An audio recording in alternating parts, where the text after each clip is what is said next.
제가 어렸을 때 주일 학교부터 시작해가지고 계속 이제 교회 학교를 다니면서요, 가장 많이 받았던 질문들이 있습니다. 그것은 무엇이냐면은 예수님은 누구시냐라는 질문입니다. 예수님이 누구시냐라는 질문을 하면은 다양한 대답을 합니다. 하나님의 아들입니다 라고 이야기를 하고요, 우리를 죄에서 구원하여 주신 분이십니다 라고 이야기하죠. 그리고 우리를 위하여서 십자가에 달려 돌아가신 분이십니다 라고 이야기를 합니다. 어떤 분은 또 막연하게 또 좋으신 분이십니다 라고 이야기하죠. 그리고 꼭 이렇게 이야기하는 사람이 있습니다. 앞에 사람이 이야기 딱 하면요, 저도 그렇게 생각합니다 라고 이야기하는 사람들이 있습니다.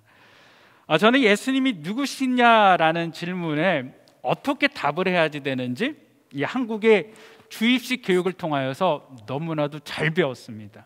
마태복음 16장 16절에요, 주는 그리스도시요 살아계신 하나님의 아들입니다 라고 고백을 합니다.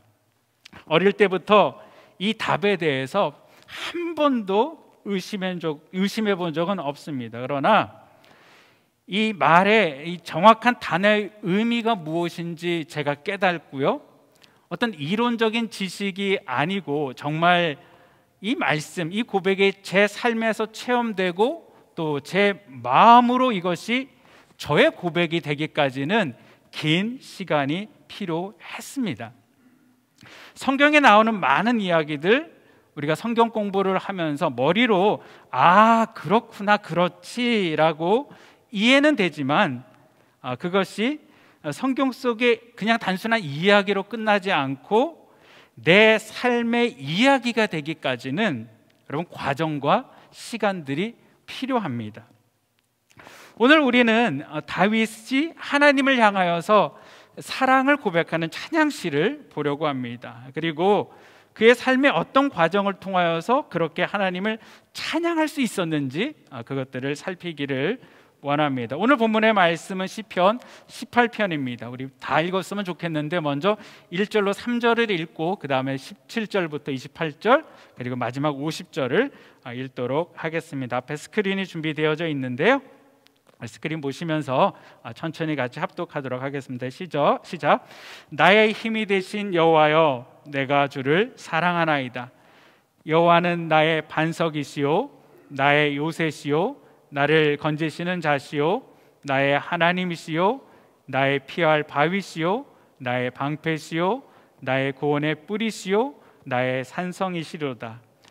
내가 찬송받으실 여호와께 아뢰리니 내 원수들에게서 구원을 얻으리로다. 17절에서 28절까지입니다. 나를 강한 원수와 미워하는 자에게서 건지셨으며 저희는 나보다 힘센 영고로다. 저희가 나의 재앙의 날에 내게 이르렀으나 여호와께서 나의 의지가 되셨도다. 나를 또 넓은 곳으로 인도하시고 나를 기뻐하심으로 구원하셨도다. 여호와께서 내 의를 따라 상 주시며 내 손의 깨끗함을 쫓아 갚으셨으니 이는 내가 여호와의 도를 지키고 악하게 내 하나님을 떠나지 아니하였으며 내 모든 규례가 내 앞에 있고 내게서 그 규례를 버리지 아니하였음이로다. 내가 또한 그 앞에 완전하여 나의 죄악에서 스스로 지켰나니 그러므로 여호와께서 내 의를 따라 갚으시되 내 목전에 내 손에 깨끗한 대로 내게 갚으셨도다.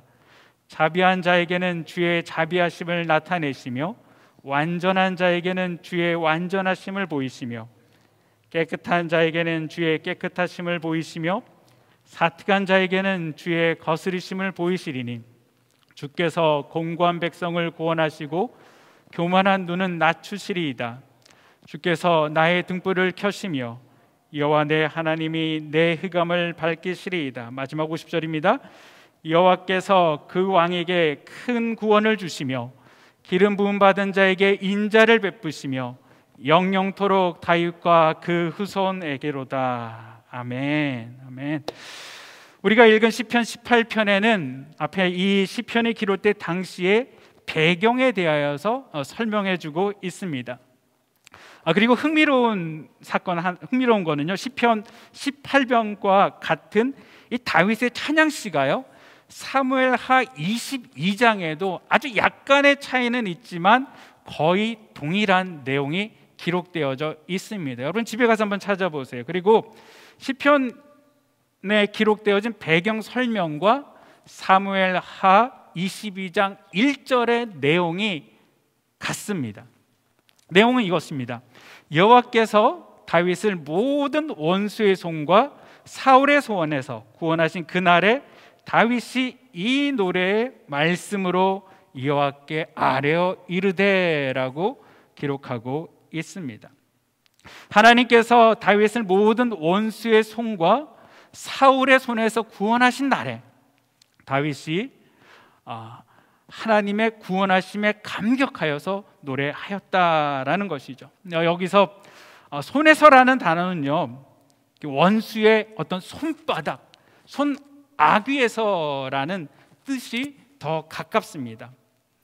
이것은 어떻게 해서든 다윗을 죽이려는 원수들이 대표적으로 우리가 잘 알고 있는 사울 왕과 또 이스라엘 주변의 나라인 블레셋과 아람과 모압의 그런 공격이 마치 손으로 사람의 목을 조르며 죽이듯 달려드는 모습을 연상하게 한다라는 것이죠. 그런 위급한 상황 가운데 하나님께서는 다윗의 삶과 수많은 전쟁 가운데서 그가 사망의 음침한 골짜기를 걸을 때 마치 다윗도 인식하지 못하던 가운데 죽음의 목전에 둔 그 위급한 상황에서 독수리가 멀기를 낚아채듯 순간 낚아채듯 하나님께서 다윗을 구원하여 주셨다라는 것이죠.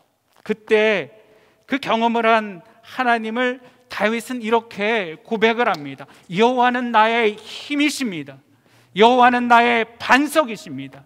여호와는 나의 요새시고 나를 건지는 자시고 나의 피할 바위시고 방패시며 구원의 뿌리시고 나의 산성이십니다 라고 이야기를 합니다.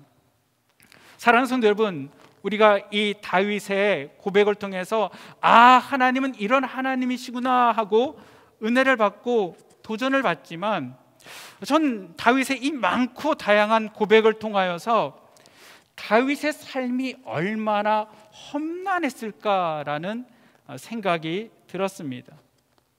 다윗의 삶을 보면은 그는 어린 적 목동 시절부터 때로는 사나운 짐승들과 싸우며 양들을 지키면서 홀로 광야에서 지냈습니다. 여러분, 사나운 들짐승을 만났을 때 어찌 어린 다윗이 두려움이 없었겠습니까? 여러분, 그럼 누구를 우리 찾았을까요? 당장 내 눈에는 보이지 않지만 항상 함께 하신다는 하나님을 찾으면서 다윗은 날마다 이 두려움을 헤쳐 나갔을 것입니다. 목동 생활이 끝날 쯤 이제는 자신을 죽이려고 달려드는 사울을 피해서 긴 시간 동안 광야와 산과 바위와 동굴 등에서 도망자로 숨지어 지내야 했습니다. 한 번은 다윗이 마온 황무지에 있을 때 십사람들의 다윗이 이곳에 있다라는 것을 사울에게 이야기합니다. 그래서 다윗이 사울의 군대에게 포위를 당합니다. 다윗은 사울의 추적을 따돌리기 위해서 바위로 내려가서 숨습니다. 그런데 사울의 군대가 협공하여서 이제 다윗이 마치 죽을 수밖에 없는 그런 상황 가운데 처했습니다. 여러분, 그가 이 위기 가운데 누구를 찾았을까요? 하나님을 찾았을 것입니다. 그런데 그때 하나님이 블레셋을 일으켜서 이스라엘을 공격하게 하셨습니다. 그러자 다윗을 쫓던 사울의 군대가 다윗이 쫓는 것을 포기합니다. 중단합니다. 그리고 블레셋과 전쟁을 하기 위하여서 철수하게 되면서 이 위기를 모면하게 됩니다. 다윗은 사울을 피해서 이방인 땅에 들어가 침을 흘리며 미친 사람처럼 연기도 했어야 했습니다. 이후 사울이 죽고 다윗이 왕이 되었지만 그는 이방 사람들과의 계속적인 전쟁을 치러야 했습니다. 다윗이 하나님께 성전을 짓겠다라고 소원했을 때 하나님은 다윗에게 이렇게 이야기합니다. 너는 군인으로서 많은 피를 흘렸다. 그렇기 때문에 나의 이름을 위하여 성전을 건축할 수 없다라는 것입니다. 하나님이 그에게 무엇이라고 말씀하고 계십니까? 너는 군인으로서 많은 피를 흘렸다라는 것이죠. 다윗의 삶은 수많은 전쟁의 여러분 삶이었습니다. 수많은 전쟁 가운데 그에게 두려움이 왜 없었겠습니까? 수많은 전쟁 가운데 죽음의 위기가 그에게 왜 없었겠습니까?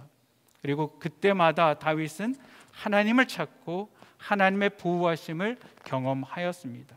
그런 경험들이 있기 때문에 다윗은 자신의 삶 가운데 역사하신 하나님을 기억하며 하나님은 나의 힘이십니다.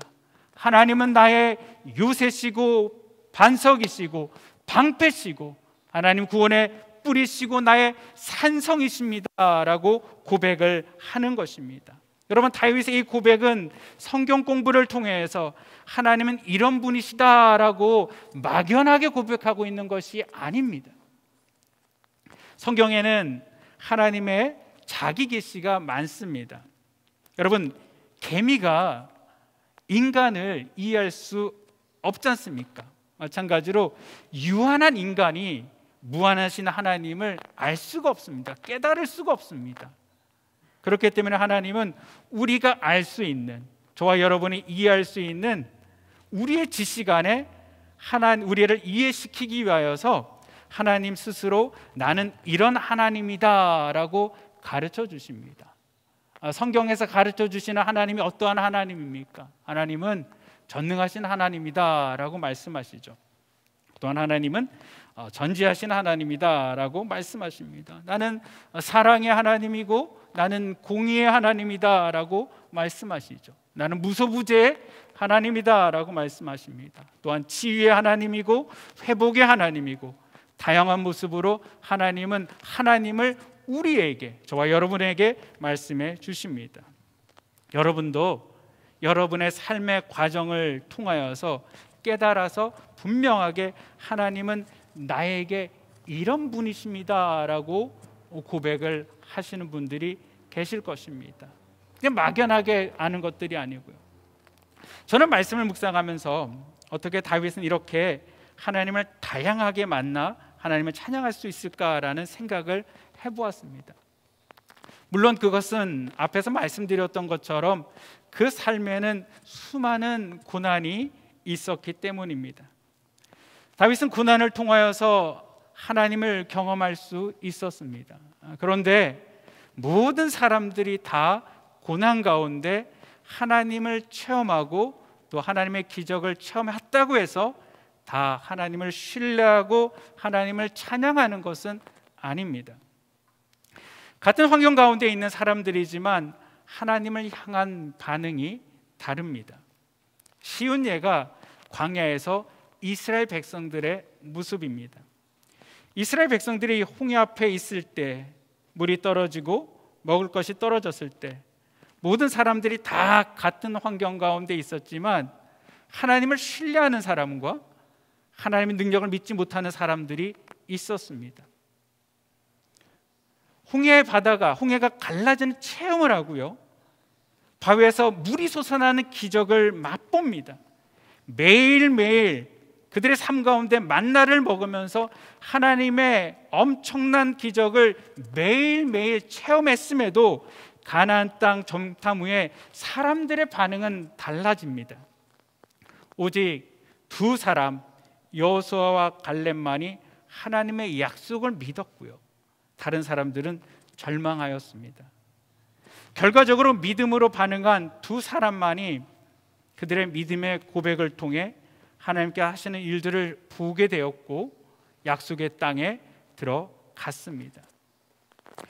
다윗의 삶에도 고난 가운데 하나님을 체험하고 찬양할 수 있었던 이유가 있습니다.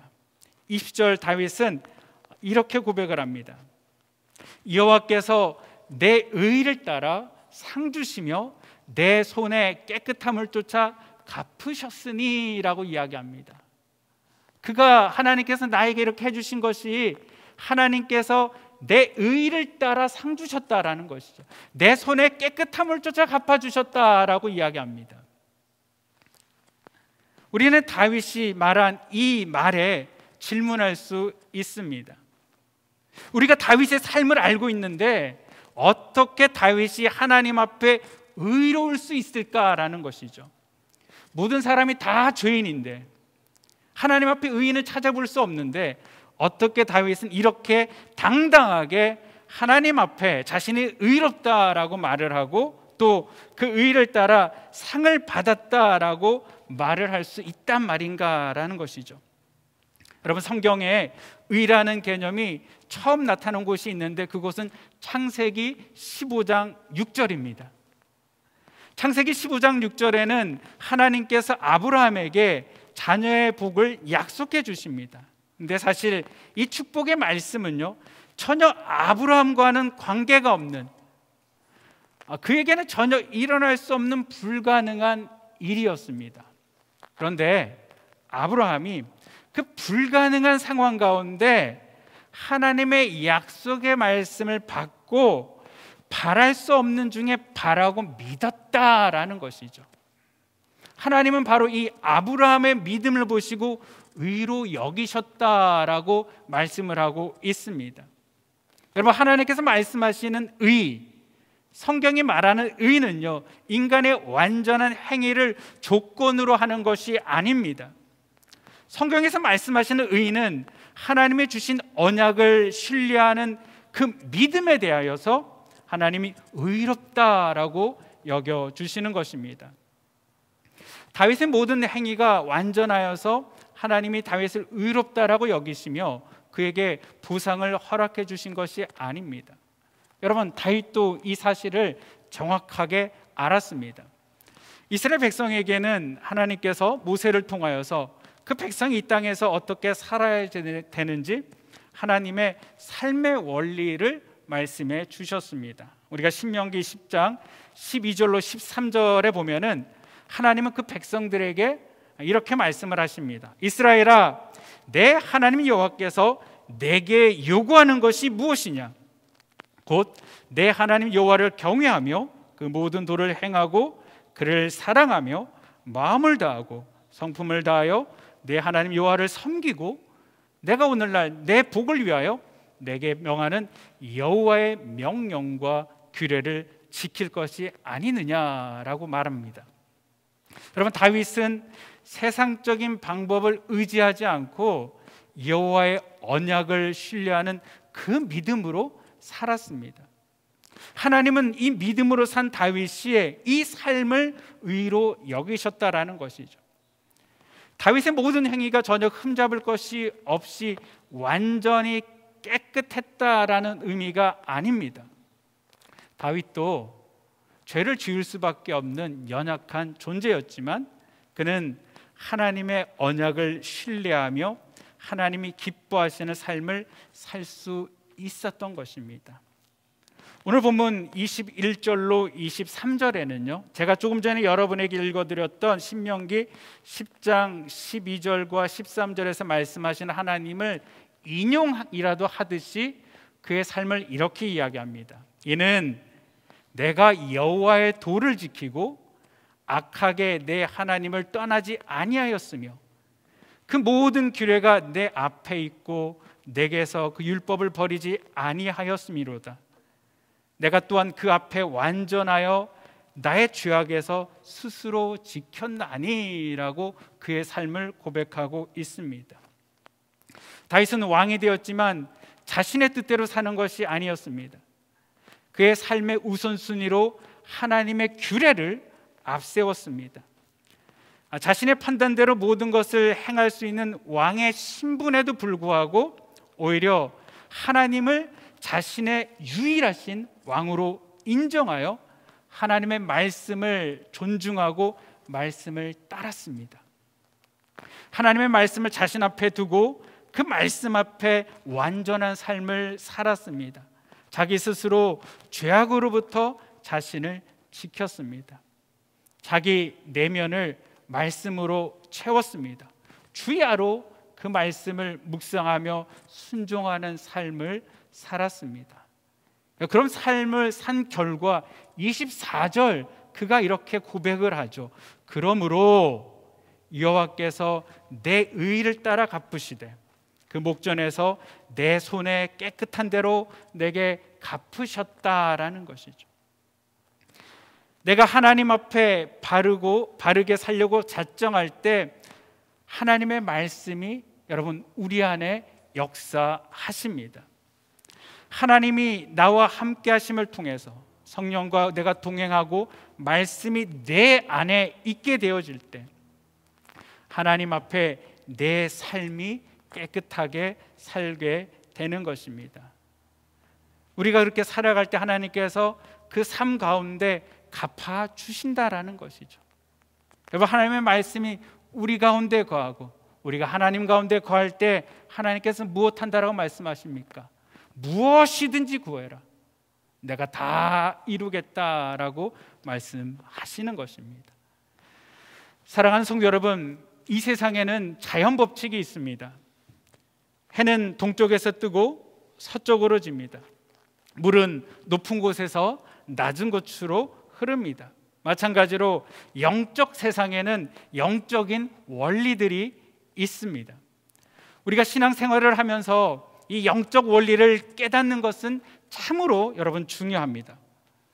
그리고 무엇보다 이 영적 원리를 내 삶 가운데 적용하며 사는 것은 참으로 지혜로운 삶이고 또한 하나님 앞에 복받는 길입니다. 다윗은 이 영적인 원리를 잘 깨달았던 사람입니다. 그리고 그 영적 원리를 삶 가운데 적용하며 살았습니다. 다윗은 어릴 적 광야에 홀로 양떼를 지킬 때에도, 사울에게 쫓겨 도망자의 삶을 살 때에도, 또 다른 나라와 전쟁할 때에도, 하나님의 은혜로 왕이 되었을 때에도 그는 자신의 삶에 하나님의 말씀을 오직 신뢰하고 온전한 순종의 삶을 살았습니다. 이런 그의 삶을 통하여서 다윗은 하나님 마음에 합한 자라는 축복을 받았습니다. 다윗의 삶에 나타난 하나님의 영적인 원리는 무엇입니까? 그것은 우리 하나님께서 24절에 말씀하고 계시죠. 자비한 자에게는 주의 자비하심을 나타내시며 완전한 자에게는 주의 완전하심을 보이시는 것이다. 또 25절 깨끗한 자에게는 주의 깨끗하심을 보이시며 사특한 자에게는 주의 거스리심을 보이시는 것입니다. 하나님께서 하나님을 따르는 하나님의 백성들은 선택하시고 살피십니다. 그 뜻대로 살기를 원하는 자는 돌보십니다. 때로는 매를 드시기도 하시죠. 하지만 하나님을 떠난 자들, 악을 행하는 자들은 그냥 그들의 삶을 내버려 두십니다. 유기해 버리십니다. 여러분, 하나님께서 내 인생 가운데 아무것도 하지 않는 것들, 내가 죄악 가운데 있음에도 불구하고 내 삶 가운데 아무것도 일어나지 않는 것은 결코 축복이 아닙니다. 이것은 심각한 저주입니다. 왜냐하면 하나님께서 나를 내버려 두신 것이기 때문에. 정말 내가 하나님의 자녀라면 하나님께서 내버려 두실 수가 없는 것이죠. 주께서 공고한 백성은 구원하시고 교만한 눈은 낮추십니다. 주께서 나의 등불을 켜시며 여호와 내 하나님이 내 흑암을 밝히셨다라고 이야기를 합니다. 다윗이 하나님의 말씀을 믿고 신뢰하며 그 삶을 주님 안에 살았더니 하나님께서 그의 삶을 책임져 주셨습니다. 하나님께서 그의 꺼져가던 등불을 켜셨고 그의 흑암을 밝히셨습니다. 하나님을 섬긴다라는 것은 말이나 생각으로만 하는 것이 아닙니다. 하나님의 입에서 나오는 구체적인 명령 하나하나를 순종하는 실천적인 삶이 필수적이라는 사실을 여러분 꼭 기억하시기를 바랍니다. 김병삼 목사님께서 두려움의 상대성을 늑대를 만났을 때 비유로 설명을 하셨습니다. 참 공감이 되는 부분들이기 때문에 제가 여러분과 나누기를 원합니다. 한번 잘 들어보세요.